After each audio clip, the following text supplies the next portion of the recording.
Back in 2017, Terod Evans had just finished up a season in which he threw 29 touchdowns, led Virginia Tech to the ACC championship, and then marched off to what he thought was going to be an NFL career, shocking all of us. Josh Jackson takes over, throws 20 touchdowns, leads the Hokies to 9 wins and a bowl game against Oklahoma State. Here we are a couple years later, and Josh Jackson is leaving the program.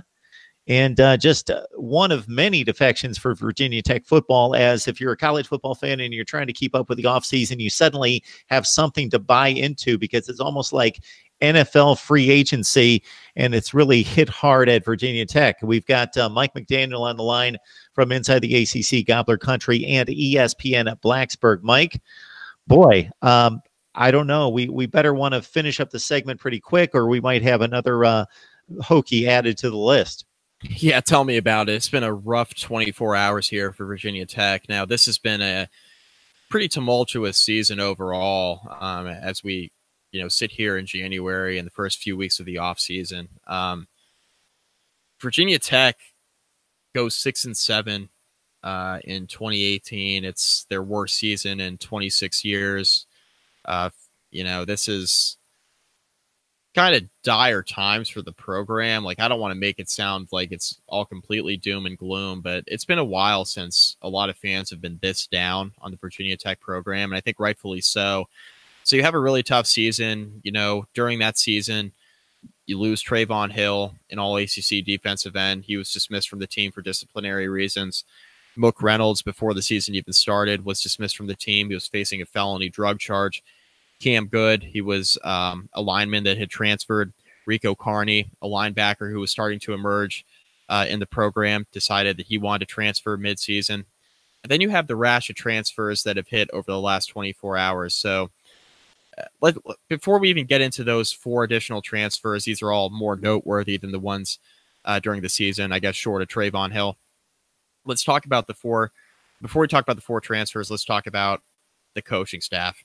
Holman Wiggins, wide receivers coach for Virginia Tech, widely regarded as one of the better wide receiver coaches in the entire ACC, is now heading to Alabama. Now, who can blame him for passing up the opportunity to go and join Nick Saban's staff? He's a young, up-and-coming offensive mind, had great success with the Virginia Tech wide receivers for as much difficulty as the Hokies had in the past couple of seasons. The wide receiving core has been very good. And he's been a big reason why. So they lose Holman Wiggins to Alabama. Shortly after that breaks, Eric Kuma, Virginia Tech, one of Virginia Tech's leading receivers over the past couple of seasons. Certainly a starting receiver, a guy who is definitely going to receive a lion's share of the snaps in the 2019 season, at least all things told. That's what everybody was expecting. He elects to transfer, and that kind of dropped out of nowhere on Tuesday night, the 22nd. Shortly thereafter, Virginia Tech tight end Chris Cunningham announced, less than 10 minutes later on social media that he was transferring. Now, Chris Cunningham, a little bit less surprising. So he's been used primarily as a blocking tight end. He was used in the passing game from time to time, but his role in the offense had certainly diminished in the passing game. Dalton Keene, of course, has received most of the snaps at tight end. They also have a very young tight end, James Mitchell, that the coaching staff's high on, that had also started to receive some playing time later in the year. So Virginia Tech was really high on those 2 guys, and they jumped Chris Cunningham on the depth chart. And that's a big reason why we're seeing him enter the transfer portal and go play elsewhere.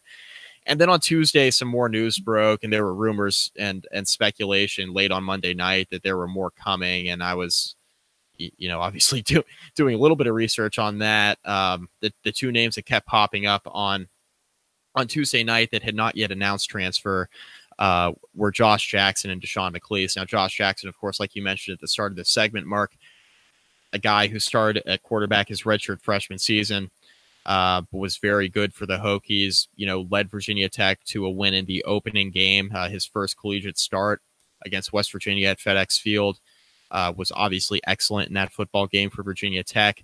This past season, as a redshirt sophomore, entered the year as essentially the unquestioned starter. Justin Fuente loves to have an open competition at quarterback, but Josh Jackson won that pretty early on in camp.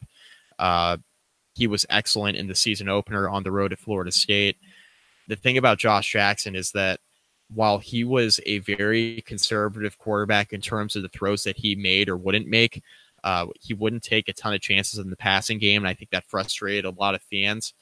With that being said, he was extremely consistent. He didn't turn the football over, and he was really calm in tough environments. And I think that that's something you either have or you don't, especially when you're a young player on a big stage. Um, he, of course, breaks his leg early in the year. Ryan Willis comes on, the former transfer from Kansas.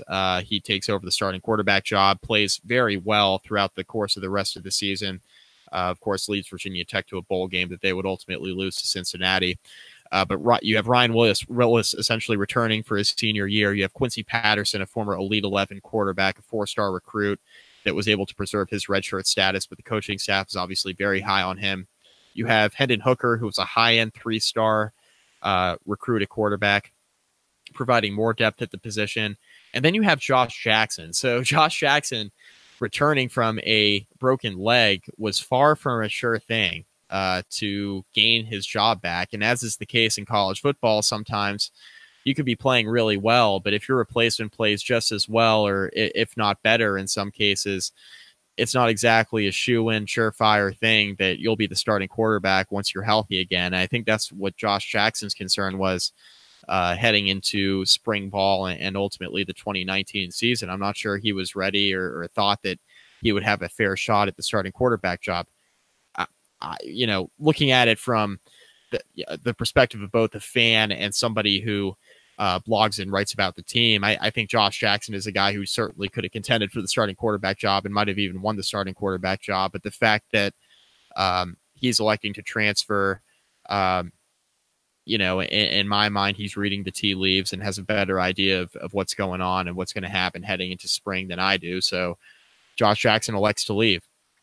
At running back, Deshaun McClease was the other guy who announced his transfer today. So Deshaun McClease is a guy who has 2 years of collegiate eligibility remaining. He had a very good bowl game in the Military Bowl against Cincinnati. He was very good in the opener against Florida State, but he's a guy who suffered some fumbling issues early in the year that got him benched for the most part. He was used sporadically throughout the year, and I think that this is, in my mind, comes down to Deshaun McClease essentially saying, you know what, I'm done with this coaching staff dictating my snaps or taking them away when I feel like I'm one of the better running backs in the building. And to his credit, every time Deshaun McClease touched the ball, it seemed to be a productive play for the Hokies. So he was very good when he played. I don't think he got enough opportunities. I think he's a guy who, while small and shifty and could be coined as a passing back, he had a lot of success running the football as well. And I think he just wants more opportunity, and that's what it boils down to. And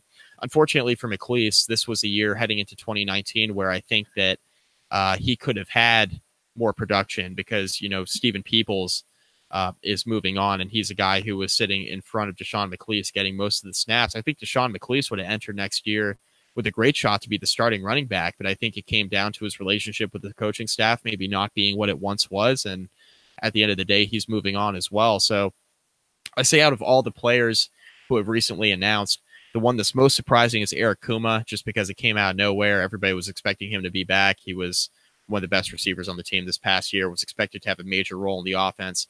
Deshaun McClease, not as surprising because he was in and out of the rotation at running back, was good when he played, but when he didn't play, it was pretty puzzling. So I think he just wants more playing time.